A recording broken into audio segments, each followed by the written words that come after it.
टूटा हुआ घड़ा, जिंदगी का अनमोल सबक। कहते हैं, एक बस्ती में एक बूढ़ी औरत रहती थी।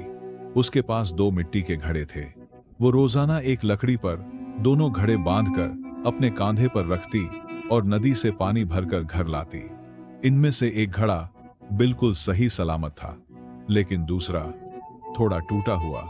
जब भी बूढ़ी औरत पानी लेकर घर पहुंचती तो सही घड़ा पूरा भरा रहता, लेकिन टूटा हुआ घड़ा, उसका आधा पानी रास्ते में ही गिर जाता।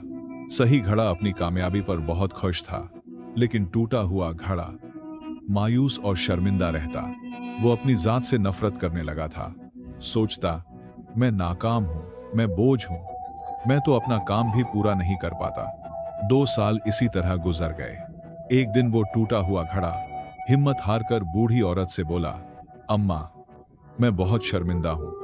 तुम मेहनत से पानी भरती हो, लेकिन मेरा आधा पानी तो घर पहुंचने से पहले ही गिर जाता है। काश मैं भी पूरा होता। घड़े की ये बात सुनकर बूढ़ी औरत मुस्कुरा दी और बोली, मेरे प्यारे घड़े, क्या तुमने कभी ये नहीं देखा कि जिस तरफ से मैं तुम्हें लेकर चलती हूं, वहां रास्ते के किनारे फूल खिले रहते हैं और दूसरी तरफ कुछ भी नहीं उगता? मैंने वहां फूलों के बीज बोए थे। तुम्हारे से गिरने वाला पानी रोज उन्हें सींचता रहा। इसी वजह से मेरा घर आज इन फूलों की खुशबू से महकता है। अगर तुम टूटे ना होते तो ये बहार कभी ना आती। ये सुनकर घड़ा हैरान रह गया। जिस बात को वो अपनी कमजोरी समझ रहा था, वही उसकी सबसे बड़ी खूबी बन गई थी। दोस्तों, याद रखो, हम सब में कोई ना कोई कमी होती है, मगर अक्सर यही कमजोरियां दूसरों के लिए राहत और खुशियों का जरिया बन जाती हैं।